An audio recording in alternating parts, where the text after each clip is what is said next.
Hi dear students, welcome to Tools Academy. അപ്പോൾ നമുക്ക് start ചെയ്യാം.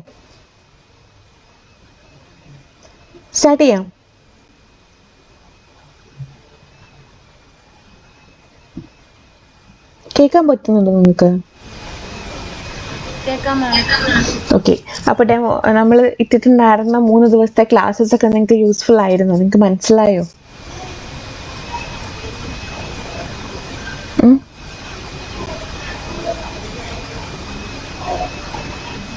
Hello,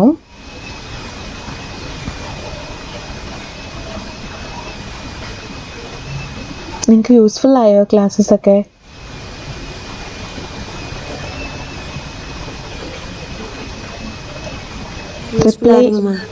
okay, thank you. അപ്പം നമുക്ക് നിങ്ങൾക്ക് കുറേ കൺസേൺസ് ഉണ്ടാവും HSCയെ കുറിച്ച്. അപ്ലൈ ചെയ്തോ നിങ്ങൾ ആരെങ്കിലും ഒക്കെ?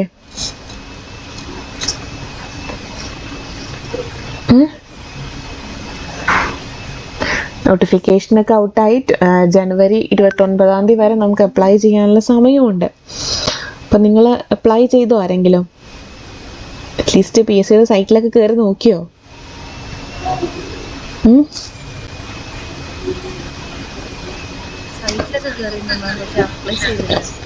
ഓക്കെ, സിലബസ് ചേഞ്ച് വരും. ഓക്കെ, നമുക്ക് നോക്കാം, സംസാരിക്കാം കേട്ടോ അതിനെ കുറിച്ചിട്ട്. സിലബസിൻ്റെ കാര്യമൊക്കെ ഞാൻ പറയാമേ. ഓക്കെ, അപ്പോൾ നമുക്ക് എന്തായാലും നിങ്ങളുടെ കുറച്ച് കൺസേൺസും കാര്യങ്ങളൊക്കെ ഉണ്ടാവും. ഡെഫിനറ്റ്ലി നിങ്ങൾക്ക് കുറേ കൺസേൺസ് ഉള്ളവരാണ്. അതിൽ കൂടുതലായിട്ട് നമ്മൾ നിങ്ങൾക്ക് തന്നിട്ടുള്ള ഗൂഗിൾ ഫോമിൽ വന്നിട്ടുള്ളൊരു കാര്യമാണ് എന്താണ് ഇതിൻ്റെ ഒരു സ്റ്റേറ്റസ്, നിലവിൽ ഈ അഡ്വൈസൊക്കെ പോയതിൻ്റെ ഒരു കണക്ക് കാര്യങ്ങളൊക്കെ ഒത്തിരി പേര് ചോദിച്ചിട്ടുണ്ട്. അപ്പോൾ HSC ഇംഗ്ലീഷ് നമ്മൾ നോക്കുവാണെങ്കിൽ കണ്ണൂർക്ക് മാത്രമായിട്ട് ടോട്ടൽ അഡ്വൈസ് പോയത് 15 എണ്ണമാണ്. ആൻഡ് ലാസ്റ്റ് അഡ്വൈസ് പോയത് 2024-11 ഓക്കെ. ആൻഡ് കാസർഗോഡിലാണെങ്കിൽ ഇംഗ്ലീഷിന് 25ഓളം പോയിട്ടുണ്ട്. ഡിസംബർ 7 തീയതി ആയിരുന്നു ലാസ്റ്റ് അഡ്വൈസ് പോയത്.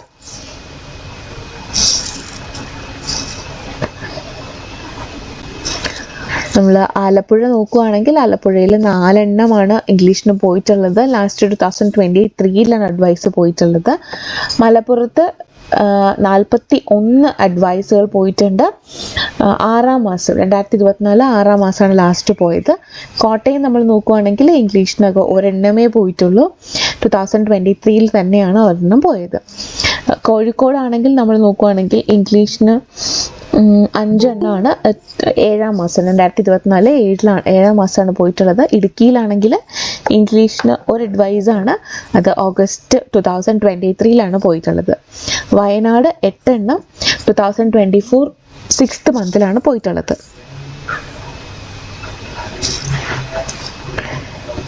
ആൻഡ് നമ്മൾ എറണാകുളം നോക്കുകയാണെങ്കിൽ എറണാകുളത്ത് നിലവിൽ ഇതുവരെ അഡ്വൈസുകളൊന്നും പോയിട്ടില്ല. തിരുവനന്തപുരത്താണെങ്കിൽ 23 എണ്ണം പോയിട്ടുണ്ട്. 2024 തന്നെയാണ് ലാസ്റ്റ് പോയത്. തൃശ്ശൂരാണെങ്കിൽ 6 എണ്ണം 2024 ഡിസംബറിലാണ് പോയിട്ടുള്ളത്. കൊല്ലം 16 എണ്ണം 2024 നവംബറിലാണ് പോയിട്ടുള്ളത്. പാലക്കാടാണെങ്കിൽ 25 എണ്ണം, അത് 7-ാം മാസം പോയിട്ടുണ്ട്. പത്തനംതിട്ടയിലാണെങ്കിൽ ഇംഗ്ലീഷിന് ഒരെണ്ണമാണ്, അത് 8-ാം മാസമാണ് പോയിട്ടുള്ളത്. അപ്പോൾ ഇതാണ് നിലവിലെ അഡ്വൈസ് ഡീറ്റെയിൽസ് എന്ന് പറയുന്നത്. അപ്പോൾ നമുക്ക് മനസ്സിലാവുന്ന കാര്യം എന്താണ്? അഡ്വൈസുകളൊക്കെ പോകുന്നുണ്ട്, ആളുകൾക്ക് ജോലിയിലേക്ക് എത്തിപ്പെടാനൊക്കെ സാധിക്കുന്നുണ്ട്, നമുക്ക് മനസ്സിലാക്കാനായിട്ട് കഴിഞ്ഞിട്ടുണ്ട്. ഇനി നിങ്ങൾക്ക് കുറച്ച് കൺസേൺ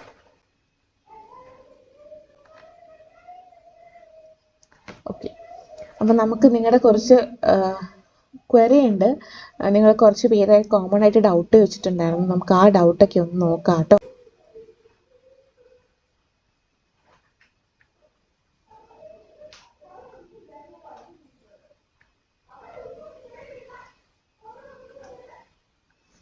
ഓക്കെ, നിങ്ങൾക്ക് ഈ ഒരു സ്ലൈഡ് വിസിബിൾ ആണോ?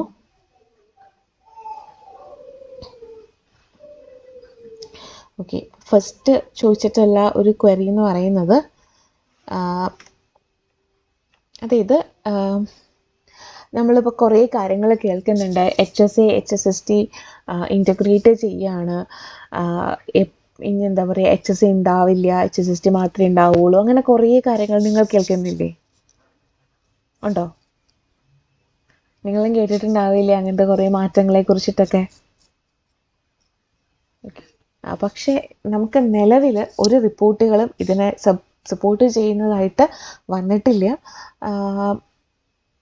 തൊട്ടടുത്ത വർഷങ്ങളിലൊന്നും ഇത് സംഭവിക്കാൻ സാധ്യത വളരെ കുറവാണ്. കാരണം എന്താ വെച്ചിട്ടുണ്ടെങ്കിൽ നമുക്കറിയാം, പെട്ടെന്നൊരു ഡ്രാസ്റ്റിക് ആയിട്ടുള്ളൊരു ചേഞ്ച് കൊണ്ടുവരണമെങ്കിൽ ഫിനാൻഷ്യലിയും കുറേ കാര്യങ്ങൾ അതിൽ മാറ്റം വരുത്താനുണ്ട്.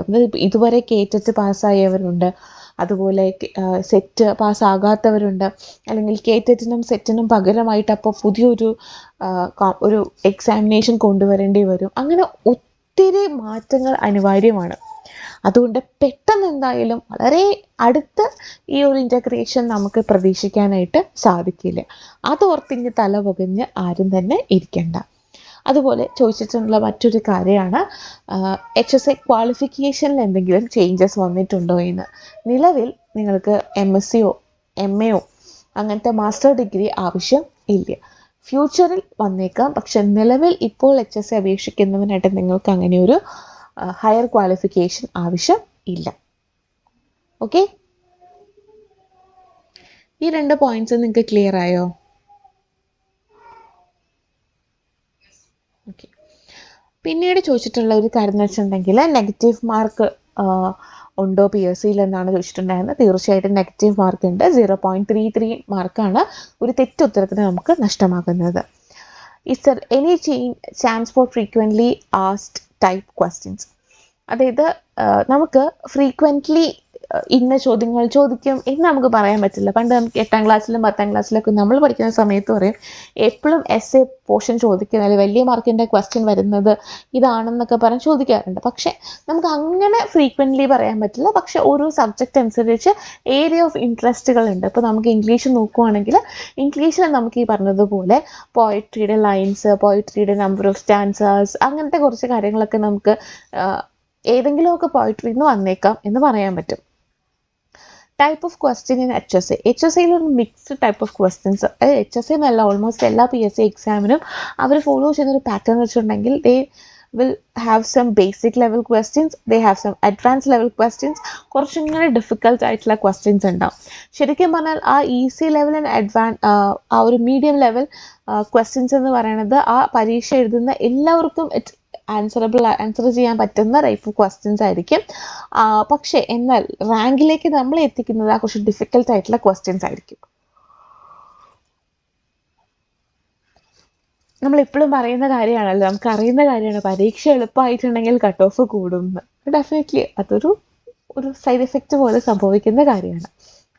പിന്നെ can we predict cut off? ഒരിക്കലും ഇല്ല. ആ പരീക്ഷ കഴിഞ്ഞ് നമ്മൾ എങ്ങനെ കട്ട് ഓഫ് പ്രെഡിക്റ്റ് ചെയ്യാൻ പറ്റും? നമ്മുടെ കൂടെ പരീക്ഷ എഴുതിയവരും അല്ലെങ്കിൽ നമ്മുടെ കൂടെ പരീക്ഷ എഴുതിയ ആളുകളെ എല്ലാം അത് അഫക്റ്റ് ചെയ്യില്ലേ? നമ്മുടെ കൂടെ പരീക്ഷ എഴുതിയ എല്ലാവരും ഭയങ്കര ബുദ്ധിമാന്മാരാണെങ്കിൽ കട്ട് ഓഫ് കൂടില്ലേ? ഇല്ലേ? പരീക്ഷ നല്ല എളുപ്പമാണെങ്കിൽ കട്ട് ഓഫ് കൂടില്ലേ? അങ്ങനെ ദൂരം കാര്യങ്ങളാണ്, നമുക്കത് ഒരിക്കലും പ്രഡിക്റ്റ് ചെയ്യാൻ സാധിക്കില്ല. ഓഫ് കോഴ്സ് നമുക്ക് എക്സാമിനേഷൻ കഴിഞ്ഞ് കഴിയുമ്പോൾ ഒന്ന് ഊഹിച്ചെടുക്കാം എന്നല്ലാണ്ട് നമുക്ക് ഒരിക്കലും കട്ട് ഓഫ് പ്രഡിക്റ്റ് ചെയ്യാൻ പറ്റില്ല. പിന്നെ നേച്ചർ ഓഫ് വേക്കൻസീസ്, ഓരോ വേക്കൻസിയിലും നമ്മൾ അപ്ലൈ ചെയ്യുന്ന ജില്ല അനുസരിച്ചിട്ടും അവിടുത്തെ നമ്പർ ഓഫ് സ്കൂൾസിൻ്റെ എണ്ണം അനുസരിച്ചും റിട്ടയർമെൻറ്റ് അനുസരിച്ചും പ്രൊമോഷൻ അനുസരിച്ചും അങ്ങനത്തെ കുറേ കാര്യങ്ങളനുസരിച്ചാണ് നമുക്ക് വേക്കൻസി കൗണ്ട് ചെയ്യാനായിട്ട് സാധിക്കുക. അപ്പോൾ ഈ സ്ലൈഡും ഓക്കെ ആയോ?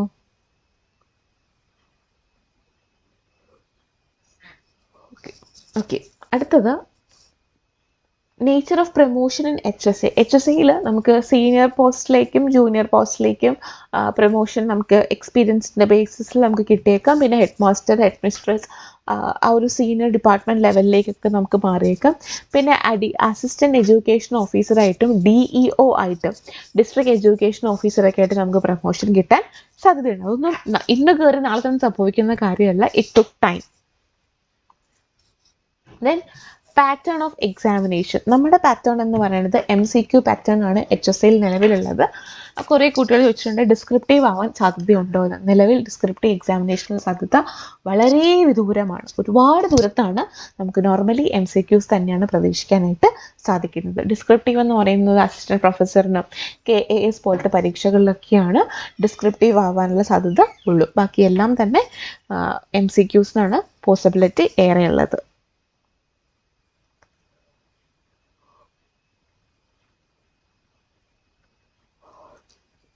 Okay, nature and vacancies in various districts. എല്ലാവരും ചോദിക്കുന്ന ഒരു കാര്യമാണ്, ഏത് ഡിസ്ട്രിക്റ്റിലാണ് അപ്ലൈ ചെയ്യേണ്ടത്, എവിടെയാണ് ഏറ്റവും കൂടുതൽ വേക്കൻസി ഉള്ളത്, മലപ്പുറത്തല്ല ഏറ്റവും കൂടുതൽ വേക്കൻസി ഉള്ളത്, വയനാട്ടിലല്ല ഏറ്റവും കൂടുതൽ വേക്കൻസി ഉള്ളത്, എങ്ങനെയാണ് അത് പറയാൻ പറ്റുക? വേക്കൻസിയുടെ കാര്യത്തിൽ നമുക്ക് പറയാൻ പറ്റും, ആൻറ്റിസിപ്പേറ്റഡ് വേക്കൻസീസ് ഒക്കെ നമുക്ക് ലിസ്റ്റ് സൈറ്റിൽ നോക്കി അറിയാൻ പറ്റും. പക്ഷേ ഇന്ന ജില്ലയിൽ അപേക്ഷിച്ചാൽ ജോലി കിട്ടാം എന്ന് അങ്ങനെ ഏതെങ്കിലും ജില്ല അറിയുമെങ്കിൽ എല്ലാവരും ആ ജില്ല തന്നെ അല്ലേ വെക്കുക? ഞാൻ പറയാണ്, നിങ്ങളെല്ലാവരും വയനാട് വെച്ചോളൂ, വയനാടാണ് കൂടുതൽ ജോലി കിട്ടാൻ സാധ്യത എന്ന് പറയുക. എന്നെമാതിരി തന്നെ പ്രഡിക്റ്റ് ചെയ്യുന്ന കുറേ ആൾക്കാരുണ്ടാവില്ലേ? അപ്പം എല്ലാവരും കൂടി വയനാട് കയറി വെക്കില്ലേ? അപ്പോൾ ഓട്ടോമാറ്റിക്കലി അവിടുത്തെ കട്ട് ഓഫ് കൂടില്ലേ?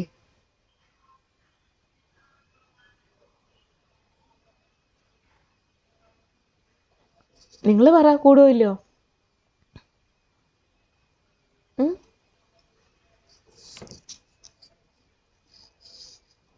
അപ്പോൾ പിന്നെ നമ്മൾ എന്തിനാണ് അങ്ങനത്തെ പ്രഡിക്ഷൻസും ഒക്കെ നടത്തുന്നത്? അങ്ങനത്തെ പ്രഡിക്ഷൻസൊക്കെ ഒരു പരിധി വരെ നമ്മളെ പറ്റിക്കില്ല. നിങ്ങൾ മലപ്പുറത്ത് കൊണ്ട് അപേക്ഷിച്ചോളൂ, നിങ്ങൾ വയനാട് കൊണ്ട് അപേക്ഷിച്ചോളൂ, അവിടെ ഭയങ്കര സ്കൂളിൻ്റെ എണ്ണമുണ്ട്. ഒരു 50% it can be consider A true. പക്ഷെ അതെപ്പോഴും നമുക്കൊരു നെഗറ്റീവ് ഇമ്പാക്റ്റാണ് ക്രിയേറ്റ് ചെയ്യാനുള്ള സാധ്യത ഉള്ളത്.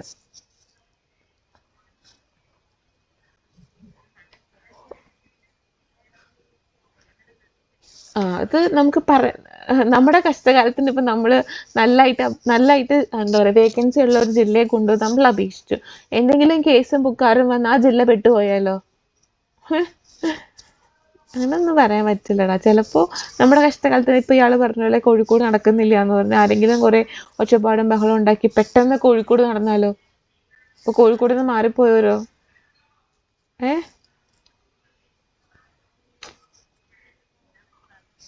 അത്രേ ഉള്ളൂ. അത് നിങ്ങൾ ഉൾക്കൊള്ളുക എന്നുള്ളതാണ് ഇതിൻ്റെ ഏറ്റവും വലിയ യാഥാർത്ഥ്യം എന്ന് പറയുന്നത്. ശരിക്കും ഭാഗ്യപരീക്ഷണമാണ് PSC പരീക്ഷ എന്ന് പറയുന്നത്. നമ്മുടെ പ്രിപ്പറേഷനും നമ്മുടെ കൂടെ പരീക്ഷ എഴുതുന്നവരുടെ ബുദ്ധിയും ഭാഗ്യവും നമുക്ക് തന്നെ അറിയാം. ഈ തൊട്ട് റീസെൻ്റ്ലി നടന്ന വിഷയമാണ്, കൊറോണ സമയത്ത് ടീച്ചേഴ്സിന് അപ്പോയിൻമെൻറ്റ് വരികയും അവർക്ക് അപ്പോയിൻമെൻറ്റ് ഓർഡർ കൈ കിട്ടിയിട്ട് they have to wait and they have to എന്താ പറയുക ഫൈറ്റ് ചെയ്യേണ്ടി വന്നു. നിങ്ങൾക്കറിയോ, HSST അപ്പോയിൻമെൻറ്റ് കിട്ടിയിട്ട് ജോലി പോകേണ്ട അവസ്ഥയിൽ വന്നിട്ട് സെക്രട്ടേറിയറ്റിന് മുമ്പിൽ കൊട പിടിച്ചത് നമ്മുടെ ഇംഗ്ലീഷ് അധ്യാപകരെ? നിങ്ങൾക്കറിയില്ലേ? ഈ റീസെൻ്റ്ലി നടന്ന സംഭവം. അത് ഒരു കൊറോണയ്ക്കൊക്കെ ശേഷം 100-110 ഇംഗ്ലീഷ് അധ്യാപകർക്ക്, ഇംഗ്ലീഷിന് മാത്രമേ ആ ഒരു പ്രശ്നം ഉണ്ടായുള്ളൂ, 100-110 ഇംഗ്ലീഷ് അധ്യാപകർക്ക് അപ്പോയിൻമെൻറ്റ് കൊടുക്കുകയും ജോലിയിൽ പ്രവേശിക്കുകയും ചെയ്തു. എന്നാൽ പിന്നെ എന്തോ സീറ്റിൻ്റെ പ്രശ്നം മൂലമോ അങ്ങനെ എന്തോ ഈ 100-100-ലധികം അധ്യാപകരെ പുറന്തള്ളുകയും പിന്നീട് വേക്കൻസികൾ സൃഷ്ടിക്കുക, അങ്ങനെ വലിയൊരു കേസ് നടന്ന് നിങ്ങൾ ഓർക്കുന്നില്ലേ? റീസെൻ്റ്ലി നടന്നൊരു സംഭവമാണ്. ഓർക്കുന്നോ നിങ്ങൾ? അപ്പം PSCയുടെ ചരിത്രത്തിൽ തന്നെ ആദ്യത്തെ സംഭവമായിരുന്നു അപ്പോയിൻമെൻറ്റ് ഓർഡർ കൈക്ക് കൊടുത്തതിന് ശേഷം ജോലിയില്ല എന്ന് പറയുന്നൊരു ഇഷ്യൂ. ഓക്കെ, അപ്പോൾ ഇതെല്ലാം മാറി വരുന്ന, അല്ലെങ്കിൽ നമ്മുടെ കഷ്ടകാലത്തിന് ആ സമയത്ത് കൊറോണ വന്ന് കഴിഞ്ഞപ്പോൾ ടീച്ചേഴ്സിന് അപ്പോയിൻമെൻറ്റ് ഓർഡർ കൈ കിട്ടിയിട്ട് അവർക്ക് ഒരുപാട് കാലം വെയിറ്റ് ചെയ്യേണ്ടി വന്നു. കാരണം എന്താണ്, സ്കൂളുകളെല്ലാം ഓൺലൈൻ മീഡിയം ആയിരുന്നു ഉണ്ടായിരുന്നത്, ഓഫ്ലൈനിലേക്ക് കൺവേർട്ട് ആയിട്ടുണ്ടായിരുന്നില്ല. പിന്നീട് അത് വലിയ ഫൈറ്റും സമരങ്ങളും മുറവിളികളും ഒക്കെ കഴിഞ്ഞതിന് ശേഷമാണ് അവർക്ക് ജോലിയിൽ പ്രവേശിക്കാൻ സാധിച്ചത്. ഇതൊക്കെ നിങ്ങളും കണ്ടിട്ടുള്ള കാര്യങ്ങൾ തന്നെയല്ലേ? നമുക്ക് ചുറ്റും അരങ്ങേറിയിട്ടുള്ള കുറേ സംഭവങ്ങൾ തന്നെയാണ്. പിന്നെ നമ്മളുടെ മനസ്സിൽ PSC എക്സാം അല്ലെങ്കിൽ എനിക്കൊരു HSST ടീച്ചർ എന്നൊരു സ്വപ്നം മനസ്സിലുണ്ടാവും. കാരണം നമുക്ക് KTET പാസ്സാവുന്ന കാലം തൊട്ടേ നമ്മൾ കാണുന്ന സ്വപ്നമാണ് ഈ HSI അല്ലേ? കുറേ എന്നെമാതിരിയുള്ള കുറേ പേരെങ്കിലും ഇതിനകത്ത് കാണും. KTET ക്വാളിഫൈഡ് ആയെന്ന് അറിയുന്ന അന്ന് മുതൽ കാണുന്നൊരു സ്വപ്നമായിരിക്കും HSC എന്ന് പറയുന്നത്. ആണോ?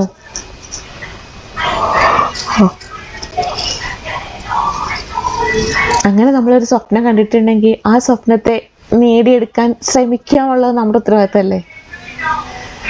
നമ്മൾ അതിൻ്റെ ചുറ്റും ഇങ്ങനത്തെ കുറേ സബ്സിഡറി ആയിട്ടുള്ള കാര്യങ്ങളെ കുറിച്ച് ചിന്തിച്ച് പോവാതിരിക്കുന്നതായിരിക്കും നല്ലത്.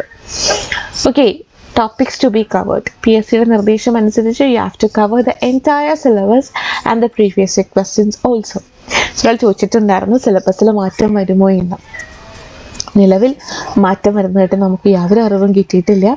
അഥവാ മാറിയാൽ തന്നെ വളരെ കുറച്ച് വർക്കുകൾ, ഇപ്പം നമുക്ക് പഠിക്കാനുള്ള റൈറ്ററിൻ്റെ ആ വർക്കിന് പകരം മറ്റൊരു വർക്ക് ഇൻകോപ്പറേറ്റ് ചെയ്ത് വന്നാൽ ആയി. പക്ഷെ എന്നാൽ നമുക്കറിയാം നമ്മുടെ ആദ്യത്തെ 3 മൊഡ്യൂളുകൾ മാത്രമാണ് സബ്ജക്റ്റിൽ ഒരു വർക്ക് ബേസ്ഡ് ആയിട്ടുള്ളൂ. ഫസ്റ്റ് പോയിട്രിയും പിന്നെ ഫിക്ഷനും എസ്സേസും ഡ്രാമയൊക്കെ, ക്രിറ്റിസിസം, ലിംഗ്വിസ്റ്റിക്സ്, ഗ്രാമർ, അതൊന്നും മാറാൻ പോകുന്നില്ല. അതൊക്കെ അങ്ങനെ തന്നെ കണ്ടിന്യൂ ചെയ്യും. ഓക്കെ, അപ്പം ഞാൻ ഈ പറഞ്ഞിട്ടുള്ള കാര്യങ്ങൾ കൂടാതെ നിങ്ങൾക്ക് എന്തെങ്കിലും പ്രത്യേക തരം സംശയങ്ങളോ എന്തെങ്കിലും ഉണ്ടോ?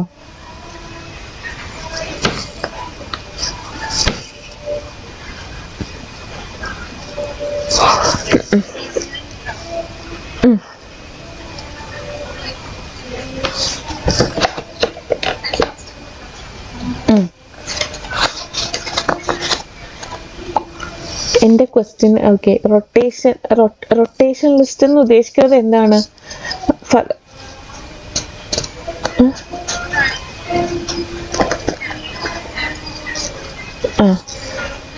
അതായത് എനിക്ക് മനസ്സിലായി. അതായത് നമ്മൾക്കിടെ ഒരു ലിസ്റ്റ്, എൻ്റെ ഒരു അറിവാണ് കേട്ടോ, എനിക്ക് കംപ്ലീറ്റ്ലി ശരിയാണോ എന്ന് അറിയില്ല. അതായത് നമ്മുടെ ഒരു ലിസ്റ്റ് വരുമ്പോൾ ഒരു ലിസ്റ്റിനകത്ത് മെയിൻ ലിസ്റ്റും ഉണ്ടാവും, കാറ്റഗറി വൈസ് ലിസ്റ്റും ഉണ്ടാവും അല്ലേ? അപ്പോൾ മെയിൻ ലിസ്റ്റിൽ നിന്ന് 5 പേര് എടുത്തു കഴിയുമ്പോൾ 6ാമത് ഒരാളായിട്ട് ഓരോ ഷെഡ്യൂൾഡ് കാസ്റ്റ് അനുസരിച്ച് എടുക്കും എന്നാണ് ഞാൻ കേട്ടിട്ടുള്ളത്. ഓക്കെ, അതിന്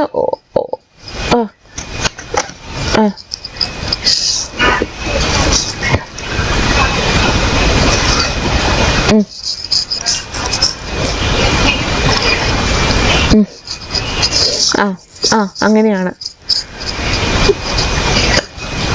ST മുസ്ലിം ഉണ്ട്, അങ്ങനെ എന്തൊക്കെയോ ഉണ്ട് കേട്ടോ, എനിക്കത് കറക്റ്റായിട്ട് അറിയില്ല.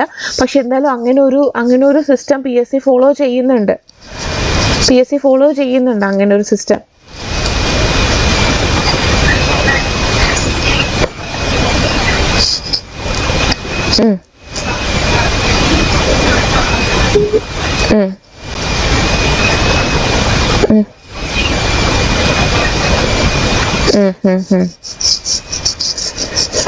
അതായത് റൊട്ടേഷൻ ലിസ്റ്റ് ഉണ്ട് ചിലർക്ക്. അതായത് ഈ നമുക്കറിയാലോ, റിസർവേഷൻ കൊടുക്കുന്ന ഒരു സിസ്റ്റം നമ്മുടെ ഗവൺമെൻറ് ഫോളോ ചെയ്യുന്നുണ്ട്. അപ്പോൾ ആ റിസർവേഷൻ്റെ ഒക്കെ ഭാഗമായിട്ട് ഇങ്ങനത്തെ കുറച്ച് റൊട്ടേഷൻസ് ആയി നടക്കുന്നുണ്ട്. നമുക്കതിലൊന്നും ചെയ്യാൻ പറ്റില്ലടോ, അല്ലെങ്കിൽ മൊത്തത്തിൽ റിസർവേഷനൊക്കെ ബാൻ ചെയ്യേണ്ടി വരും അല്ലേ?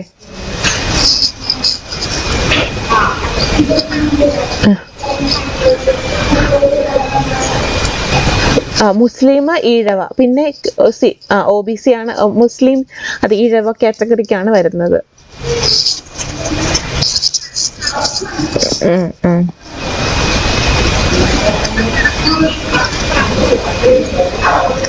പിന്നെ ഇപ്പോൾ ലേറ്റസ്റ്റ് ആയിട്ട് വന്നിട്ടുള്ള ഒരെണ്ണമാണ് EWC. പിന്നെ EWC കാറ്റഗറി ഉണ്ട്, എക്കണോമിക്കലി. അതായത് അവർ കാസ്റ്റ് വൈസ് അവർ ഫോർവേഡ് ആയിരിക്കും, പക്ഷെ അവർ എക്കണോമിക്കലി അവർ ബാക്ക്വേർഡ് ആയിരിക്കും. അങ്ങനെയും ഉണ്ട്.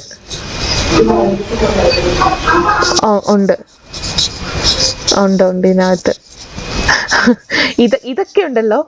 അതായത് നമ്മൾ ഈ പറയുന്ന എൻ്റെ ഒരു പേഴ്സണൽ അഭിപ്രായമാണ്, നമ്മുടെ മനസ്സിലുള്ള സ്വപ്നം HSC ആണ്, അല്ല HSC ആണ്, HSSC ആണ്, അല്ലെങ്കിൽ മറ്റേത് PSC പരീക്ഷകളാണ് എങ്കിലും ഇതിൻ്റെ നമുക്ക് ജോലി കിട്ടുക, നമ്മുടെ ഭയങ്കര ആഗ്രഹമാണ് ജോലി കിട്ടുക എന്നുള്ള സത്യമാണ്. പക്ഷെ നമ്മൾ ഈ പറയുന്ന കാര്യങ്ങളോടൊക്കെ ഒരുപാട് കൺസേൺസ് കൊടുക്കാണ്ടിരിക്കുമായിരിക്കും ബെറ്റർ. ദൈവം നിശ്ചയിക്കട്ടെ. നമ്മളെപ്പോഴും ദൈവത്തോട് പ്രാർത്ഥിക്കുന്നത് എന്താണ്? ദൈവം എനിക്കത് തരണേന്നാണ് നമ്മൾ പ്രാർത്ഥിക്കുന്നത് അല്ലേ? എനിക്കത് തരണേ എന്നാണ് നമ്മൾ എപ്പോഴും പ്രാർത്ഥിക്കുന്നത്. പക്ഷെ അതിന് പകരമായിട്ട് നമ്മൾ നമ്മുടെ മനസ്സിനോട് തന്നെ പറഞ്ഞു നോക്കും, ഞാൻ അധ്വാനിച്ചതിനുള്ള പ്രതിഫലമായിട്ട്, ഞാൻ അധ്വാനിച്ചതിന് എനിക്കത് കിട്ടാൻ ഞാൻ പ്രാപ്തയാണെങ്കിൽ എനിക്കത് കിട്ടട്ടെ എന്ന് പ്രാർത്ഥിക്കാം. അപ്പൊ നമ്മൾ അങ്ങനെ പ്രാർത്ഥിക്കണമെങ്കിൽ നമ്മൾ നമ്മുടെ 100% കൊടുത്തിരിക്കണം. ഓക്കെ, നമുക്ക് നമ്മുടെ 100% കൊടുത്ത് നമുക്ക് വർക്ക് ചെയ്ത് ശ്രമിച്ചു നോക്കാം, പ്രാർത്ഥിച്ചു നോക്കാം. വാട്ട് എവർ ഇറ്റ് ഈസ്, കിട്ടോ കിട്ടാതിരിക്കോ, നെക്സ്റ്റ് ഓപ്ഷനായിട്ട് പോട്ടെ. ഓക്കെ ആണോ?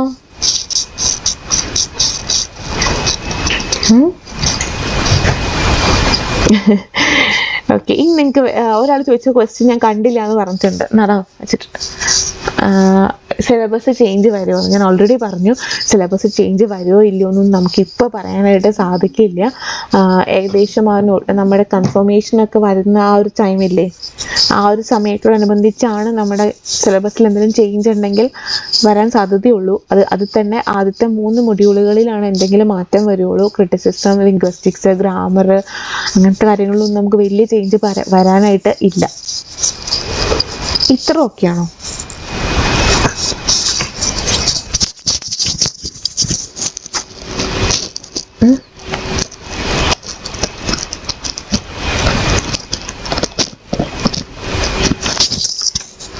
എന്തോ പറഞ്ഞു?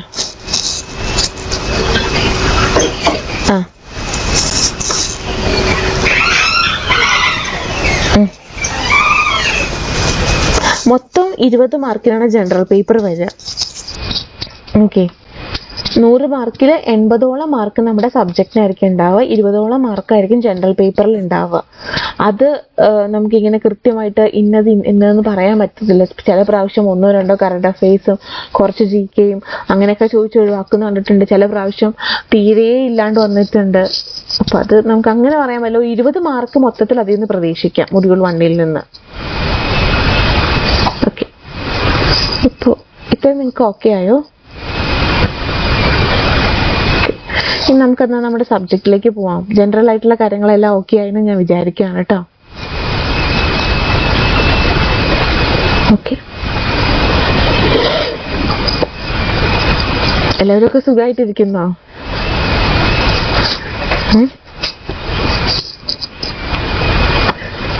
എല്ലാവരും സുഖമായിട്ടിരിക്കുന്നോ? ഓക്കെ, എനിക്കും സുഖമായിട്ടിരിക്കുന്നു. ഓക്കെ, ഇനി ഹാപ്പി ന്യൂ ഇയർ. ഇനി നിങ്ങൾ ശരിക്കും പറഞ്ഞിട്ടുണ്ടെങ്കിൽ നമ്മൾ എന്തെങ്കിലും കാര്യം പഠിക്കാൻ ഇറങ്ങി പുറപ്പെട്ട് കഴിയുമ്പോഴാണല്ലോ നമ്മുടെ ലൈഫിൽ കുറേ നമ്മൾ പ്രതീക്ഷിക്കാത്ത കുറേ ട്വിസ്റ്റ് ആൻഡ് ടേൺസ് ഒക്കെ നമ്മുടെ ലൈഫിൽ വരിക അല്ലേ? അല്ലെ, കുറേ ആശുപത്രി കേസും കുറേ കാര്യങ്ങളൊക്കെ അങ്ങനെയൊക്കെ വരും. അപ്പൊ എന്ത് ട്വിസ്റ്റ് ആൻഡ് ടേൺസ് നിങ്ങളുടെ ലൈഫിൽ വന്നാലും നിങ്ങൾ ഇറങ്ങി പുറപ്പെടുന്ന ലക്ഷ്യം മറച്ചു വെക്കരുത്. എനിക്ക് അത് പറഞ്ഞിട്ട് ഞാൻ സബ്ജക്റ്റിന്റെ സ്ട്രാറ്റജി പ്ലാനിലേക്ക് പോകുന്നുള്ളൂ. കാരണം നമ്മുടെ ഇവിടെ തന്നെ കോച്ചിങ്ങിന് വരുന്ന പല കുട്ടികളും അവർ ഇനിഷ്യലി നല്ലതായിട്ട് പഠിച്ചു തുടങ്ങും. സെറ്റ് ആയിക്കോട്ടെ, ഗെറ്റ് ആയിക്കോട്ടെ, നെറ്റ് ആയിക്കോട്ടെ, എന്താണെങ്കിലും അവർ പഠിച്ചു തുടങ്ങും. ആൻഡ് കുറച്ച് ദിവസം കഴിയുമ്പോൾ നമ്മൾ അവരെ ഫോളോ അപ്പ് ചെയ്യുമ്പോൾ നമ്മൾ ചോദിക്കും എങ്ങനെ പോകുന്ന സ്റ്റഡീസ് എന്ന് ചോദിക്കും. പറയും മിസ്സേ വീട്ടില് ഒരാൾക്ക് വയ്യ, ഒരു ഫാമിലി മെമ്പറിന് വയ്യ, അപ്പോൾ എനിക്ക് പഠിക്കാൻ പറ്റുന്നില്ല, അല്ലെങ്കിൽ എനിക്കൊരു തീരെ ചെറിയ പൊടി കുഞ്ഞുണ്ട്, എനിക്ക് പഠിക്കാൻ പറ്റുന്നില്ല, ഞാൻ ഓൾറെഡി സ്കൂളിൽ വർക്കിംഗ് ആണ്, എനിക്ക് പ്രിപ്പയർ ചെയ്യാൻ പറ്റുന്നില്ല. ഈ പറയുന്ന എക്സ്ക്യൂസ് നമുക്ക് ആരോട് പറയാൻ പറ്റുന്ന എക്സ്ക്യൂസാ? നമുക്ക് മറ്റുള്ളവരെ ബോധ്യപ്പെടുത്താൻ വേണ്ടി പറയാൻ പറ്റുന്ന എക്സ്ക്യൂസ് മാത്രമാണ്. ഇതൊരിക്കലും നമ്മുടെ മനസ്സാക്ഷിയോട് നമുക്ക് പറഞ്ഞ് രക്ഷപ്പെട്ടു പോകാൻ പറ്റില്ല. സോ ഒരിക്കലും ഇങ്ങനത്തെ എക്സ്ക്യൂസ് ശരിയാണ്. ഇങ്ങനത്തെ സിറ്റുവേഷൻസ് ലൈഫിൽ വരുമ്പോൾ it's really struggling, it's really hard to overcome those situations. പക്ഷേ ഓവർകം ചെയ്തേ പറ്റൂ. നിങ്ങൾ വർക്കിംഗ് അമ്മയായിരിക്കാം, ഹൗസ് വൈഫ് ആയിരിക്കാം, ആരും ആയിക്കോട്ടെ, നിങ്ങളുടെ ലക്ഷ്യം മനസ്സിലുണ്ടെങ്കിൽ അത് മുന്നോട്ടേക്ക് പോയി തന്നെ ആകണം. ഓക്കെ, അത് ഓക്കെ ആണോ? എങ്കിൽ ഞാൻ ബാക്കി മുന്നോട്ട് പറയാം.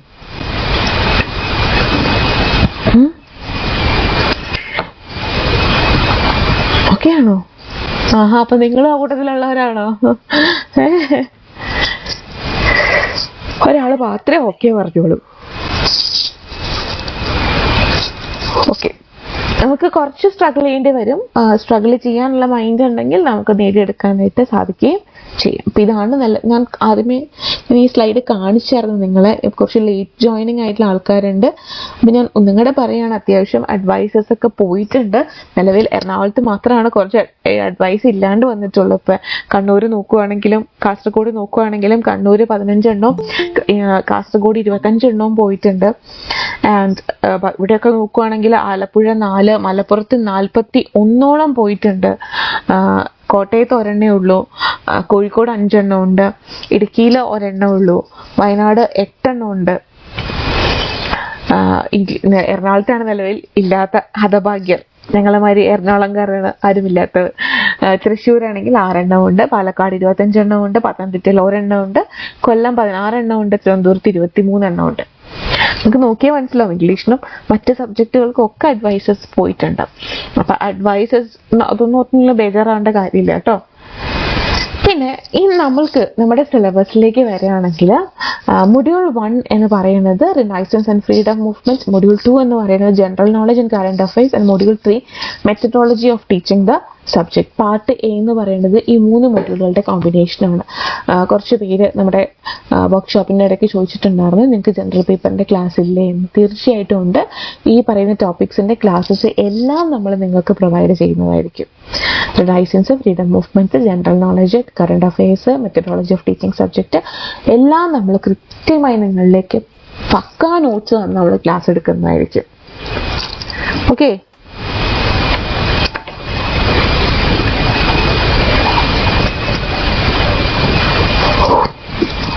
ഓക്കെ ആണോ? ഓക്കെ. പിന്നീട് മൊഡ്യൂൾ 1 പോയിട്രി നോക്കുകയാണെങ്കിൽ നമുക്ക് ഏകദേശം ഒരു 21 പോയിന്റ്സ് ആണ് ഇംഗ്ലീഷിൽ പഠിക്കാനായിട്ടുള്ളത്. അതും ഷേക്സ്പിയർ മുതൽ ജാക്ക് ഡേവിസ് വരെയുള്ള റൈറ്റേഴ്സിന്റെ പോയിംസ് ഉണ്ട്. അപ്പം നമ്മൾ കോച്ചിങ് നിങ്ങൾക്ക് എടുത്തു തരുന്ന സമയത്ത് എൻറ്റയർ സിലബസ് നമ്മൾ കവർ ചെയ്യും. ഓരോരോ പോയം നമ്മൾ എടുത്തെടുത്ത് പഠിപ്പിക്കും. ഓരോരോ പോയത്തിനും ബുക്ക്ലെറ്റ്സ്, MCQ ബുക്ക്ലെറ്റ്സ് നമ്മൾ പ്രൊവൈഡ് ചെയ്യും. ആൻഡ് ലൈൻ ബൈ ലൈൻ എക്സ്പ്ലനേഷനും ഉണ്ടാകും. എന്നാൽ മൊഡ്യൂൾ 2, മൊഡ്യൂൾ 3 നമ്മൾ നോക്കുകയാണെങ്കിൽ ഡ്രാമയും പ്രോസും ഫിക്ഷനും ഒക്കെയാണ്. ഇതിൻ്റെ ഒരു ഓവറോൾ സമ്മറിയും MCQs ബുക്ക്ലെറ്റ്സും നോട്ട്സും ആയിരിക്കും നമ്മൾ നിങ്ങൾക്ക് പ്രൊവൈഡ് ചെയ്യുന്നത്. പിന്നെ മൊഡ്യൂൾ 4 ലിറ്റററി ക്രിറ്റിസിസം ആണ്. ലിറ്റററി ക്രിറ്റിസിസത്തിൻ്റെ അകത്ത് രസാധ്വനി, അതേപോലെ ക്ലാസിക്കൽ ക്രിറ്റിസിസം ആയിട്ടുള്ള പോയറ്റിക്സ് ഒക്കെ ഉണ്ട്. ആൻഡ് നിങ്ങൾക്ക് നോക്കിയാൽ മനസ്സിലാവും താഴെ ടേംസ് ആൻഡ് മൂവ്മെന്റ്സ് എന്ന് പറഞ്ഞിട്ട് ഒരു കുറച്ച് പേര് കൊടുത്തിട്ടുണ്ട്. Naturalism, magical realism, humanism, Marxism, romanticism, neo classicism പറഞ്ഞ് കുറേ ഇസം പറഞ്ഞിട്ടുണ്ട്. ഇതിനെ റെഫർ ചെയ്യാൻ പറഞ്ഞ ടെക്സ്റ്റ് എന്ന് പറയുന്നത് MS എബ്രഹാത്തിന്റെ ഗ്ലോസറി ഓഫ് ലിറ്റററി ടേംസ് ആണ്.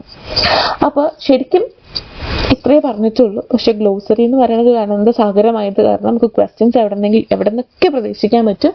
അതുകൊണ്ട് നമ്മുടെ കോച്ചിങ്ങിന്റെ ഭാഗമായിട്ട് നമ്മൾ അത്യാവശ്യം ഈ പറയുന്ന നമ്മുടെ MS എബ്രഹാത്തിന്റെ ഗ്ലോസറിയുടെ അത്യാവശ്യം മെയിൻ ടോപ്പിക്സും കൂടെ നമ്മൾ കവർ ചെയ്ത് പോകുന്നുണ്ടാകും.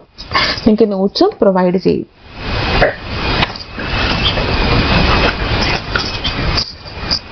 ഓക്കെ,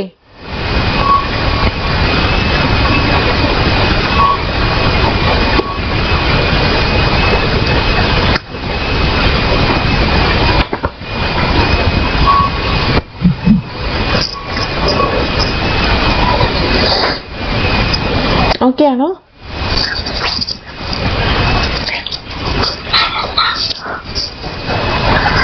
ഓക്കെ ആണോ? ഓക്കെ, അടുത്തത് linguistics and modern English usage ആണ്. ലിംഗ്വിസ്റ്റിക്സ് നമ്മൾ ലാംഗ്വേജ് ടീച്ചേഴ്സ് ആയത് കാരണം നമുക്ക് ലിംഗ്വിസ്റ്റിക്സിന്റെ പോർഷൻ നമുക്ക് ഒഴിവാക്കാൻ സാധിക്കില്ല. അപ്പോൾ ലിംഗ്വിസ്റ്റിക്സ് നമ്മൾ അത്യാവശ്യം തന്നിരിക്കുന്ന ടോപ്പിക്സ് മാത്രമല്ല, അത്യാവശ്യം ലിംഗ്വിസ്റ്റിക്സിലെ കുറച്ച് ടേംസ് ഒക്കെ നമ്മൾ പഠിച്ചിട്ട് പോകണം. അതേപോലെ ഈ modern English language use, actually ഇത് നമ്മൾക്ക് ക്ലാസ് എടുക്കാന്നുള്ളത് പോസിബിൾ ആയിട്ടുള്ള കാര്യമല്ല. അപ്പം നിങ്ങളൊരിക്കും ക്ലാസ് എടുക്കില്ലേ, അങ്ങനെയല്ല കേട്ടോ ഞാൻ ഉദ്ദേശിച്ചത്. അതായത് വൊക്കാബുലറി എനിക്ക് ഒറ്റ സെന്റൻസ് പറയാൻ പറ്റും. വൊക്കാബുലറി എന്ന് വെച്ചാൽ എന്താണ്? Number of words a person knows അല്ലേ? ഒരാൾക്ക് അറിയുന്ന പദസമ്പത്താണ് വൊക്കാബുലറി എന്ന് പറയുന്നത്. And a person has both passive and active vocabulary. പക്ഷേ എന്താണ് ഇവിടെ വൊക്കാബുലറി കൊണ്ട് ഉദ്ദേശിച്ചിരിക്കുന്നത്? ക്വസ്റ്റ്യൻസിന്റെ സ്ഥാനത്ത് സ്പെല്ലിംഗ് മിസ്റ്റേക്സ് ഉള്ള വേർഡ്സ് ചോദിക്കാം, അതുപോലെ കറക്റ്റ് ആയിട്ടുള്ള സ്പെല്ലിംഗ് പിക്ക് ചെയ്യാൻ പറയാം. അങ്ങനെ എന്തെങ്കിലുമൊക്കെ കാര്യങ്ങൾ ചോദ്യമായിട്ട് വന്നേക്കാം.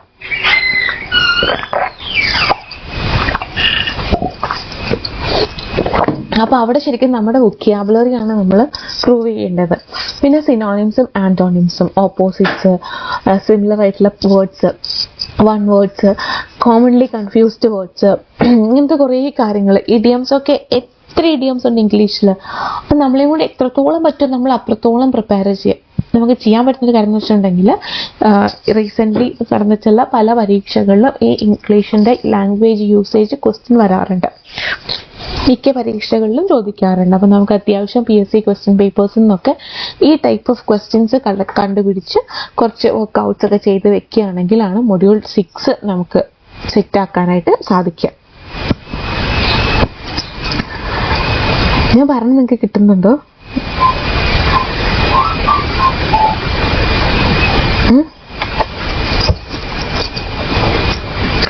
ഓക്കെ, മൊഡ്യൂൾ 7 എന്ന് പറയുന്നത് ബേസിക് ഗ്രാമർ ആണ്. അത് നമുക്ക് എളുപ്പത്തിൽ പഠിക്കാൻ പറ്റും. കാരണം ആർട്ടിക്കിൾസ്, പ്രിപ്പോസിഷൻസ്, കൺജങ്ഷൻസ്, ഇതിൻ്റെയൊക്കെ തിയററ്റിക്കൽ നോളജും പ്രാക്ടിക്കൽ നോളജും നമുക്ക് വേണം. പിന്നെ ടീച്ചിങ് ഓഫ് ഇംഗ്ലീഷ് ആണ്. നമ്മൾ ഇംഗ്ലീഷ് ടീച്ചേഴ്സ് ആയത് കാരണം ഇംഗ്ലീഷ് എങ്ങനെ പഠിപ്പിക്കും എന്ന രീതിക്കാണ് നമുക്ക് ക്വസ്റ്റ്യൻ വരുന്നത്. ഓക്കെ, അപ്പം നമുക്ക് ഇവിടെ അകത്ത് ലാംഗ്വേജ് അക്വിസിഷനും ലാംഗ്വേജ് സിസ്റ്റം, ടീച്ചിങ് ലേണിംഗ് എയ്ഡ്സും എല്ലാം നമ്മൾ കണക്ട് ചെയ്യേണ്ടത് how we can use those things to teach English. Okay, ഇത്രയും ഒക്കെയാണോ?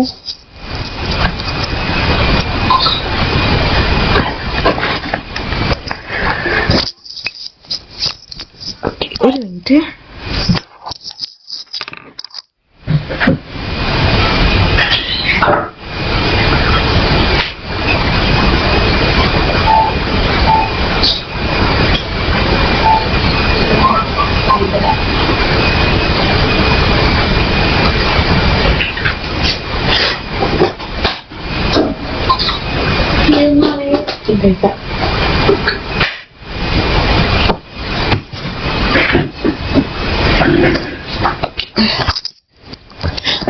ഓക്കെ, അപ്പോൾ നമ്മൾ അത്യാവശ്യം നമ്മുടെ സിലബസും നമ്മൾ കണ്ടു കഴിഞ്ഞു.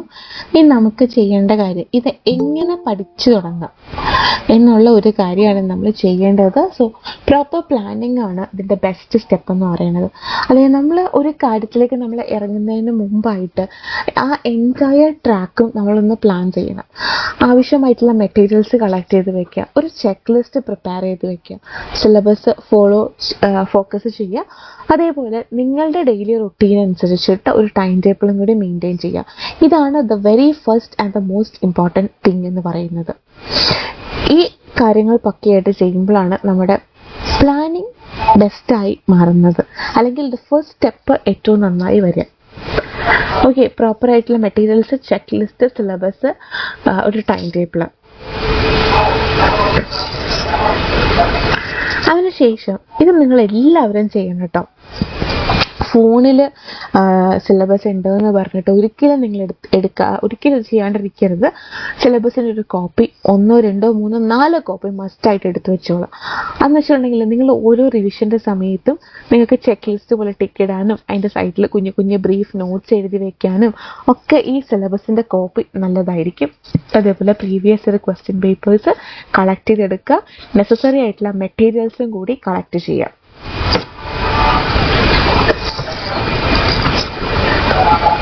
ഇനി ഒരു ചെറിയ ഗ്യാപ്പിൽ ഞാൻ നമ്മുടെ കോച്ചിങ്ങിനെ കുറിച്ച് പറഞ്ഞോട്ടെ. അതായത് നിങ്ങൾക്ക് അറിയാൻ താല്പര്യമുള്ളവരുണ്ടാവും ഇതിനകത്ത്.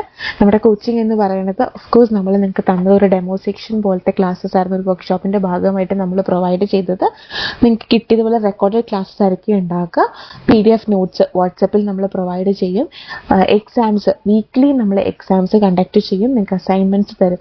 അസൈൻമെൻറ്റ്സ് തരുന്നത് ഒരിക്കലും നിങ്ങൾക്ക് മാർക്കിട്ട് ഇൻ്റർണൽ മാർക്ക് ഇടാൻ വേണ്ടിയിട്ടൊന്നും അല്ല. നിങ്ങൾക്ക് മാക്സിമം പ്രോബ്ലം സോൾവ് ചെയ്യാനും മാക്സിമം വർക്കൗട്ട് ചെയ്യാനുള്ള സ്പേസ് ആയിട്ടാണ് നമ്മൾ അസൈൻമെൻറ്റ്സ് തരുന്നത്. ലൈവ് സെക്ഷൻസ് നമ്മൾ അറേഞ്ച് ചെയ്യും. വീക്ക്ലിയോ മന്ത്ലിയോ ഒക്കെ ആയിട്ട് നമ്മൾ ലൈവ് സെക്ഷൻസ് അറേഞ്ച് ചെയ്യും. ഇന്നഫ് ആയിട്ടുള്ള ക്വസ്റ്റ്യൻ ബാങ്ക്സും പ്രീവിയസ് ഇയർ ക്വസ്റ്റ്യൻ പേപ്പർ ഡിസ്കഷൻസും ഉണ്ടാവും. പിന്നെ നിങ്ങൾക്ക് നമ്മളോട് പേഴ്സണലി എന്ത് ഡൗട്ട് ഉണ്ടെങ്കിലും നമ്മളോട് ചോദിക്കാൻ പറ്റും. നമ്മുടെ ഡൗട്ട്സ് ക്ലിയർ ചെയ്ത് തരാനായിട്ട് എക്സാം വരെ നമ്മുടെ സപ്പോർട്ട് നിങ്ങൾക്ക് അവൈലബിൾ ആയിരിക്കും. റിവിഷൻ എക്സാംസും മോഡൽ എക്സാംസും ഒക്കെ നമ്മളിതിൻ്റെ ഭാഗമായിട്ട് അറേഞ്ച് ചെയ്യുന്നുണ്ടാകും.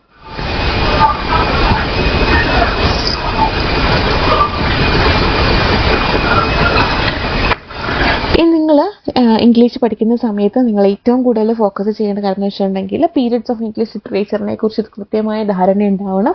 നമ്മൾ പഠിക്കുന്ന വർക്കുകളുടെ ക്യാരക്ടേഴ്സ്, അതിൻ്റെ സമ്മറിയെക്കുറിച്ച് നിങ്ങൾക്ക് അറിയായിരിക്കണം. Previous year question papers check ചെയ്ത് നോക്കിയിട്ട് അതും അതിനോട് കറസ്പോണ്ടിങ് ആയിട്ടുള്ള രീതിക്ക് കുഞ്ഞു കുഞ്ഞു നോട്ട്സും കാര്യങ്ങളും നിങ്ങൾ പ്രിപ്പയർ ചെയ്ത് വെക്കണം. നിങ്ങൾക്കറിയാം HSA കഴിഞ്ഞ പ്രാവശ്യത്തെ HSA പോലെ ആയിരിക്കത്തില്ല ഈ പ്രാവശ്യത്തെ HSA എക്സാമിനേഷൻ്റെ ക്വസ്റ്റ്യൻസ് വരുന്നത്.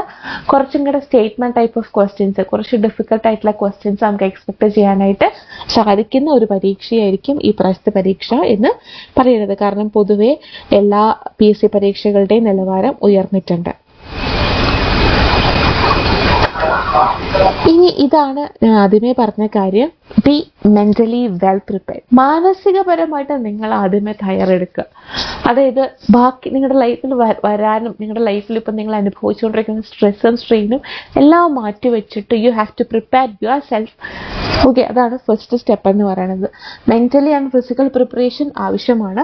പിന്നെ ഒരുപാട് നിങ്ങൾ മോക്ക് ടെസ്റ്റുകളിൽ ക്വസ്റ്റ്യൻ പേപ്പേഴ്സ് ഒക്കെ വായിച്ച് നോക്കി കഴിഞ്ഞാൽ കുറച്ച് ക്വസ്റ്റ്യൻസേ കിട്ടിയുള്ളൂ, കുറച്ച് മാർക്കിൻ്റെ ക്വസ്റ്റ്യൻ എനിക്ക് ആൻസർ ചെയ്യാൻ പറ്റുള്ളൂ എന്നൊക്കെ പറഞ്ഞിട്ടുള്ള ആ ഒരു ടെൻഷനോ ആ ഒരു ബോധറിങ്ങോ ഒന്നും വേണ്ട.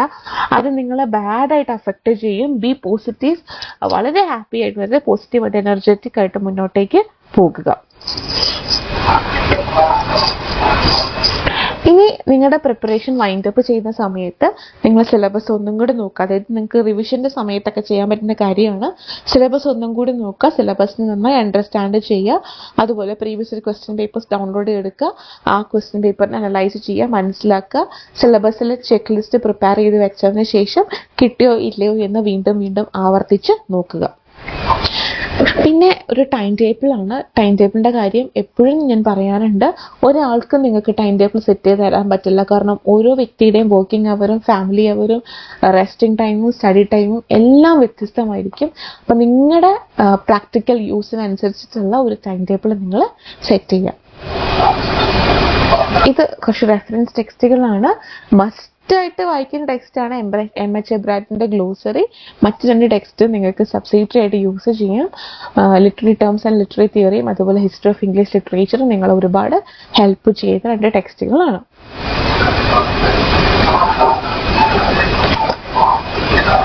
നിങ്ങൾക്ക് എന്നാ ചോദിക്കാനുള്ളത്? ഇപ്പം ഞാൻ കുറേ നേരം 1 man show പോലെ കുറേ കാര്യങ്ങൾ നിങ്ങളുടെ അടുത്തേക്ക് പറഞ്ഞു. ഇനി നിങ്ങൾക്ക് എന്താ ചോദിക്കാനുള്ളത്?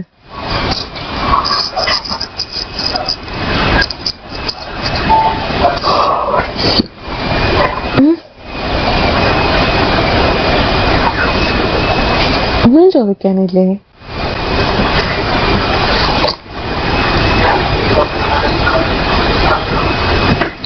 മെസ്സേജ് ഇട്ടാലും മതി. നിങ്ങൾക്ക് എന്താ ചോദിക്കാനുള്ളത്?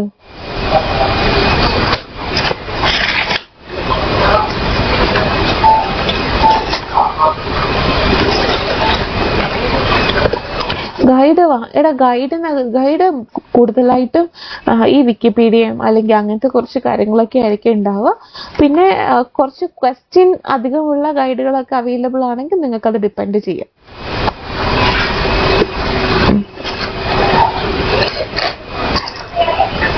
അങ്ങനെ ഉണ്ടാവും എന്നറിയില്ല.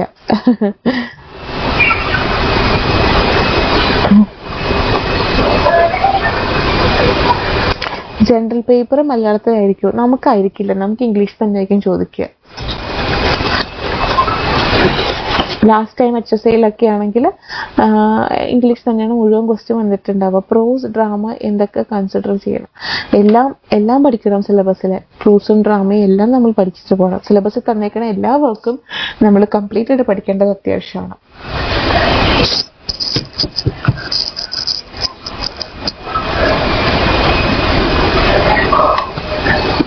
കോഴ്സിന്റെ ഫീ എങ്ങനെ നമ്മൾ ഗ്രൂപ്പിൽ പറയാം കേട്ടോ.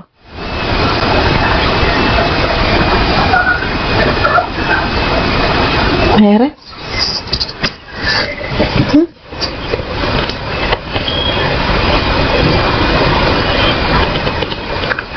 ചോദിച്ചു. കേൾക്കാം.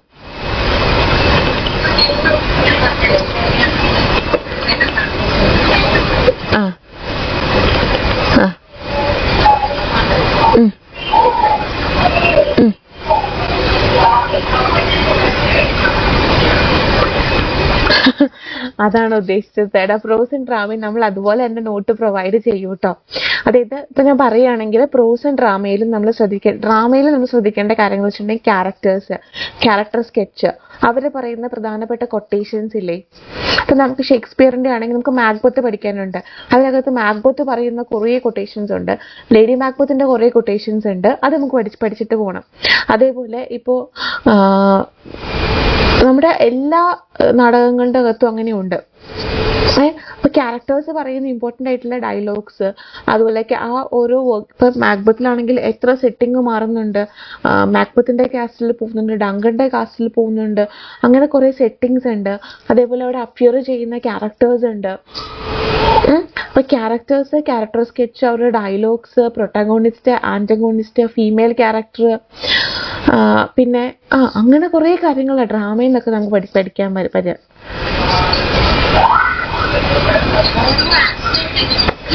അങ്ങനെ അത് ഒത്തിരി ആയി പോകത്തില്ലേ? അത്രയും നമുക്ക് ഓർത്തിരിക്കാൻ പറ്റുമോ? എന്നെ കൊണ്ട് സാധിക്കില്ല. അതായത് എന്ന് വെച്ചാ അതെ, അത്രേ ഉള്ളൂ. അതായത് നമുക്കൊരു 10-20 വയസ്സ് കഴിയുമ്പോഴത്തേക്ക് ഈ ഓർമ്മയൊക്കെ ഇച്ചിരി കുറഞ്ഞു തുടങ്ങും. അത്രയും ഈ കുഞ്ഞു പിള്ളേര് തത്തമൈന കൂച്ച പഠിച്ച് തലയിൽ കയറ്റി വെക്കുന്ന മാതിരി ഒരു 10-20 വയസ്സ് കഴിയുമ്പോഴത്തേക്ക് ഈ മെമ്മറി ഭയങ്കര വീക്കായി തുടങ്ങും. അതുകൊണ്ടാണല്ലോ ഈ IAS-നൊക്കെ അവരൊരു 30 ഡൗൺ, ബിലോ 30 ഒക്കെ ഈ പ്രിലിംസ് പാസ്സാവാനുള്ള ഏജ് വെക്കുന്നത്. അപ്പോഴത്തേക്കും നമ്മുടെ ബ്രെയിനൊക്കെ ഏകദേശം ഡെഡ് ആവുന്ന പറയാം. നമുക്ക് അത്രയും മെമ്മറി കപ്പാസിറ്റി ഉണ്ടാവത്തില്ല. ഇത്രയും കാര്യങ്ങളൊന്നും നമുക്ക് സ്റ്റഫ് ചെയ്ത് ഓർത്തിരിക്കാൻ പറ്റില്ല. പിന്നെ ഇങ്ങനെ കുറെ പ്രാവശ്യം ഇങ്ങനെ വായിച്ചു പോകുമ്പോൾ ചിലപ്പോൾ എവിടെയെങ്കിലും നമ്മൾ കണ്ടേക്കാം ഇന്ന കാര്യം സംഭവിക്കുന്നത് ആക്ട് 3-ലാണ്. അപ്പൊ നമുക്ക് ഓർത്തിരിക്കാം. അങ്ങനെ ചോദിക്കാം. നമുക്ക് ഇത്രയൊരു ഡീറ്റെയിൽഡ് സെക്ഷൻ വരുന്നത് മാക്ബത്തിലാണ്. മാക്ബത്തിൽ നമുക്കിപ്പോൾ എന്താ പറയുക, നമുക്ക് MCQs പ്രിപ്പയർ ചെയ്യാൻ ഇരുന്നിട്ടുണ്ടെങ്കിൽ ഉണ്ടല്ലോ, മാക്ബത്ത് വെച്ചിട്ട് തന്നെ നമുക്കൊരു 100-300 MCQ പ്രിപ്പയർ ചെയ്യാൻ പറ്റും. അത്രയുണ്ട് ചോദ്യങ്ങൾ അതിനകത്ത് ചോദിക്കാനായിട്ട്.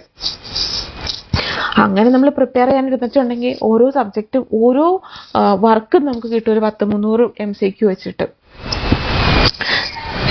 അതിങ്ങനെ ഉണ്ടായിക്കൊണ്ട്, കാരണം നമ്മുടെ അടുത്ത് എല്ലാവരും പറയൂ നിങ്ങൾ ഇംഗ്ലീഷുകാരല്ലേ, നിങ്ങൾക്ക് എന്നാ കുറെ കഥയും കവിതയും പഠിച്ചാൽ പോരേന്ന് ചോദിക്കും. പക്ഷെ നമ്മുടെ അത്രയും കഷ്ടപ്പാടുള്ള ഒരു മനുഷ്യരും ഇല്ല. സയൻസിലാണെങ്കിൽ കുറച്ച് ആൾക്കാരുടെ പേരും അവരുടെ കണ്ടുപിടുത്തങ്ങളും പഠിച്ചാൽ മതി.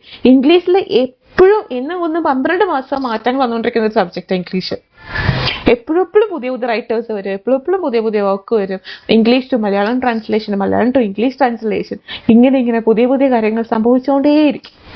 പറ്റാവുന്ന അത്രയൊക്കെ നമുക്ക് നോക്കിയും പഠിച്ചും വെക്കാം. പിന്നെ നമുക്ക് ഇത് പഠിച്ചു കഴിയുമ്പോൾ ഞാൻ പഠിച്ചതിൽ നിന്നല്ലേ ഈ വന്നേക്കുന്നത്, ഗസ് വർക്ക് നടത്തിയിട്ട് കറക്കി കുത്താനെങ്കിലും പറ്റും എന്നൊക്കെ പ്രതീക്ഷിച്ചു. നമ്മൾ അങ്ങനെയല്ല എല്ലാ പരീക്ഷയ്ക്കും നമ്മൾ പോകുന്നത്. നോക്കാം.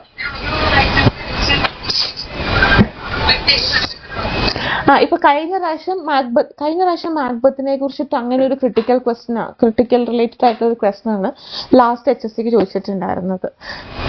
അങ്ങനെ ഒരു ക്രിട്ടിക്കിന്റെ ബേസ് അതായത് ലാസ്റ്റ് ടൈം മാക്ബത്തിനെ ബേസ് ചെയ്ത് അങ്ങനെ ഒരു ക്വസ്റ്റ്യൻ വന്നിട്ടുണ്ടായിരുന്നു. മാക്ബത്തിന്റെ എല്ലാവരും പഠിച്ചിട്ട് അതുമായിട്ട് യാതൊരു ബന്ധമില്ലാത്ത ഒരു ക്രിട്ടിക്ക് പറഞ്ഞിട്ടുള്ള കാര്യത്തെ ബേസ് ചെയ്തിട്ടാണ് ക്വസ്റ്റ്യൻ വന്നിട്ടുണ്ടായിരുന്നത്. അപ്പൊ നമുക്ക് തള്ളിക്കളയാൻ പറ്റില്ല. ഒരു വർക്കിനെ കുറിച്ച് തന്നെ എത്ര ക്രിട്ടിക്സ് എന്തൊക്കെ പറഞ്ഞിട്ടുണ്ടാവും. നമ്മളെ കൊണ്ട്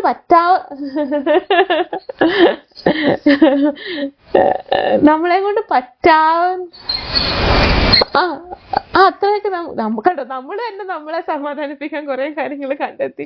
നമ്മൾ തന്നെ വേണ്ടല്ലോ, നമ്മൾ തന്നെ സെറ്റ് ആവുന്നേ. നമ്മൾ ഇതിനു മുമ്പ് പല PSC പരീക്ഷകൾക്കും പോയിട്ടില്ലേ? അപ്പൊ നമ്മൾ 100 മാർക്കും പഠിച്ചിട്ടാണോ പോയത്? അല്ല.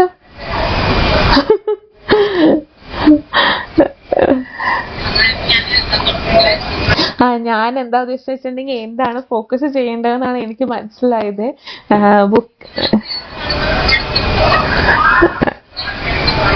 അത് നമ്മൾ പറയും. അപ്പൊ ഞാൻ നിങ്ങൾക്ക് തന്നില്ലേ, ഒരു ബുക്ക്ലെറ്റ് തന്നില്ലേ, ആ ബുക്ക്ലെറ്റ് പോലെ തന്നെ നമ്മൾ അതുപോലത്തെ ബുക്ക്ലെറ്റ് നമ്മൾ എല്ലാ മൊഡ്യൂളിലും നിങ്ങൾക്ക് തരും. കോച്ചിങ് എടുക്കുന്ന കുട്ടികൾക്ക് നമ്മളത് ഓരോന്നും നമ്മൾ പ്രൊവൈഡ് ചെയ്യും. നമ്മൾ നിങ്ങൾക്ക് സാമ്പിൾ തന്നതാ. ഓക്കെ, ഇങ്ങനെയാണ് നമ്മുടെ ഒരു പാറ്റേൺ ഓഫ് ടീച്ചിങ് എന്ന് പറയാൻ വേണ്ടിയിട്ട് നമ്മൾ സാമ്പിൾ പ്രൊവൈഡ് ചെയ്തതാണ്.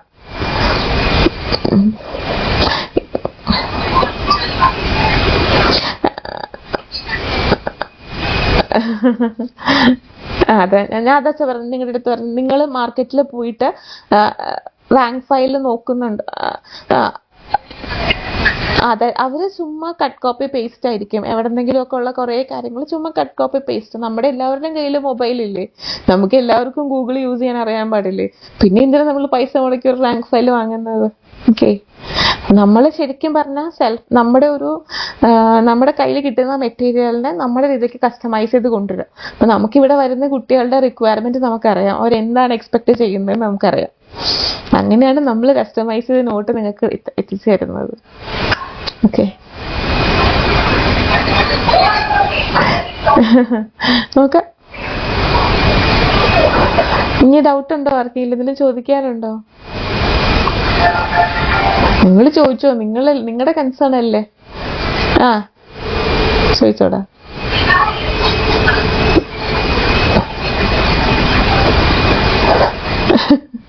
ഞാൻ ആദ്യം പറഞ്ഞൊരു കാര്യമുണ്ട്, ടൈം ടേബിൾ പോലെ. അതായത് ടൈം ടേബിൾ ഞാൻ ഇപ്പൊ ഇയാൾ ചോദിച്ച ടൈം ടേബിൾ എനിക്ക് പ്രൊവൈഡ് ചെയ്യാൻ പറ്റും.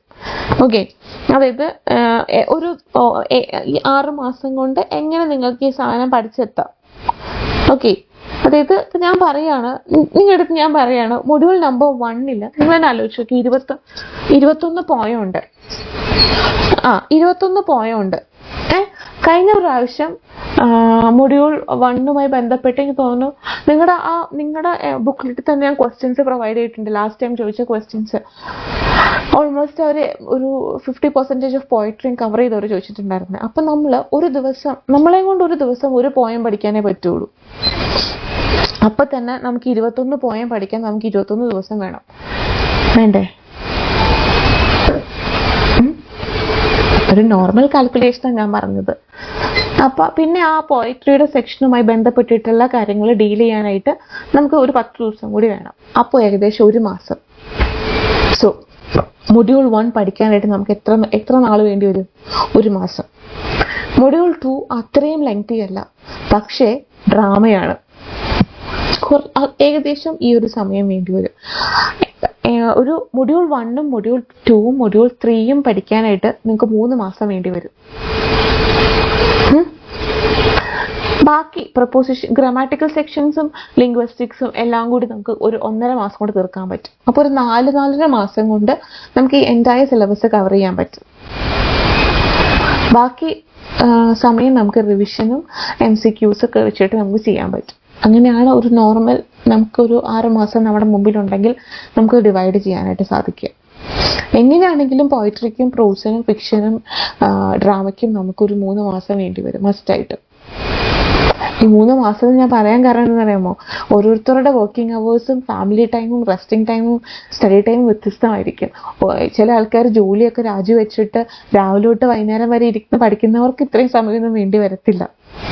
ഞാൻ പറഞ്ഞ അത്യാവശ്യം ഒരു വർക്കിനൊക്കെ പോയി പഠിക്കുന്ന ആളുകൾക്ക് ഇത്രയും സമയം വേണ്ടി വരും.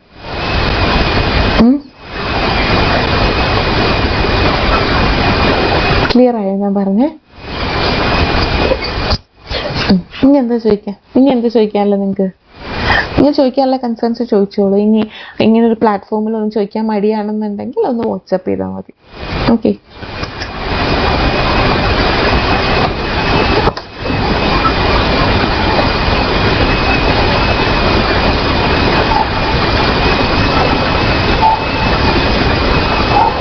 അങ്ങനെയാണെങ്കിൽ നമുക്ക് വൈൻഡപ്പ് ചെയ്യാം.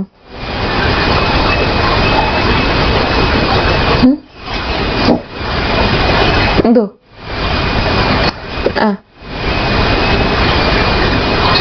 എടാ, എനിക്ക് വോയിസ് ബ്രേക്ക് ആയി പോകുന്നുണ്ട്. ഓക്കെ, പറഞ്ഞു. ഹലോ. ഓക്കെ, എനിക്ക് വോയിസ് ബ്രേക്ക് ആവുന്നുണ്ട്. തീർച്ചയായും നമ്മൾ എനിക്ക് വർക്ക്ഷോപ്പിന്റെ കേസിൽ നിങ്ങളിപ്പോൾ നമ്മുടെ ഒരു ആപ്പിൽ നമുക്കത് ക്ലാസ്സസ് പ്രൊവൈഡ് ചെയ്യുന്ന ലിമിറ്റേഷൻ ഉണ്ട്. നമ്മൾ തന്നിട്ടുള്ള ഈ ക്ലാസ് നിങ്ങൾക്ക് ഈ ഒരു പർട്ടിക്കുലർ ടൈമിലേക്ക് നിങ്ങൾക്ക് കാണാൻ പറ്റത്തുള്ളൂ. പക്ഷേ എന്നാൽ വൺസ് നിങ്ങൾ കോച്ചിങ്ങിന് ജോയിൻ ചെയ്ത് കഴിഞ്ഞിട്ടുണ്ടെങ്കിൽ, ഇപ്പൊ നിങ്ങൾ ഇന്ന് January 1 നിങ്ങൾ ഒരു ക്ലാസ് നമ്മൾ ഇട്ട് തന്നിട്ടുണ്ടെങ്കിൽ നിങ്ങളുടെ എക്സാം എന്നാണോ വരുന്നത്, അതിന് ഈ വർഷം അവസാനം December 1 എക്സാം വരുന്നതെങ്കിൽ പോലും ഈ ക്ലാസ് അവിടെ തന്നെ കാണും. ഒറ്റ ക്ലാസ് നമ്മൾ മാറ്റി കളയില്ല. നിങ്ങളുടെ കോഴ്സ് കംപ്ലീറ്റ് ആവുന്നത് വരെ എൻറ്റയർ ക്ലാസ്സും എൻറ്റയർ നോട്ട്സും അവൈലബിൾ ആയിരിക്കും. ഓക്കെ,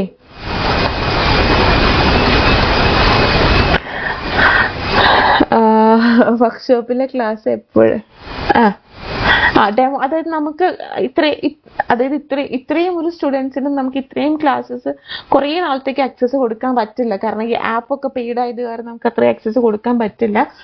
എനിക്ക് തോന്നുന്നു ഒരു 1 or 2 ഡേയ്സും കൂടെ അവൈലബിൾ ആയിട്ട് ഉണ്ടാവും ക്ലാസ്സസ്, വർക്ക്ഷോപ്പിലെ ക്ലാസ്സസ്.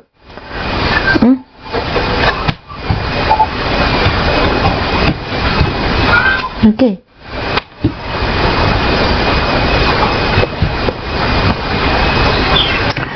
വർക്ക്ഷോപ്പ് പങ്കെടുത്തവർക്ക് ഡിസ്കൗണ്ട് എന്തെങ്കിലും? അയ്യോ, അങ്ങനെയൊന്നും പറയാൻ എനിക്കറിയത്തില്ല. ഞാൻ അവിടുത്തെ സ്റ്റാഫാണ്. എന്നാലും ഇങ്ങനെ ഒരു കൺസേൺ ഞാൻ അതോറിറ്റീനോട് അറിയിക്കുന്നതായിരിക്കും. ഓക്കെ,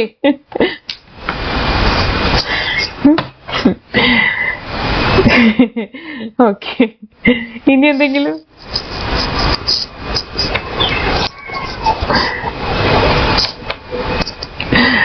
ഓക്കെ, അപ്പൊ ഗുഡ് നൈറ്റ്. അപ്പൊ നിങ്ങളെ കാണാൻ പറ്റിയില്ല, എന്നാലും കേൾക്കാൻ പറ്റിയതിലും പരിചയപ്പെടാൻ പറ്റിയതിലും ഒത്തിരി സന്തോഷമുണ്ട്. Keep in touch. വാട്സപ്പിൽ എൻ്റെ ആ സെയിം നമ്പറിൽ അവൈലബിൾ ആയിരിക്കും. നിങ്ങൾക്ക് എന്തെങ്കിലും ഡൗട്ട്സ് ഉണ്ടെങ്കിൽ ചോദിച്ചാൽ മതി. Okay, thank you.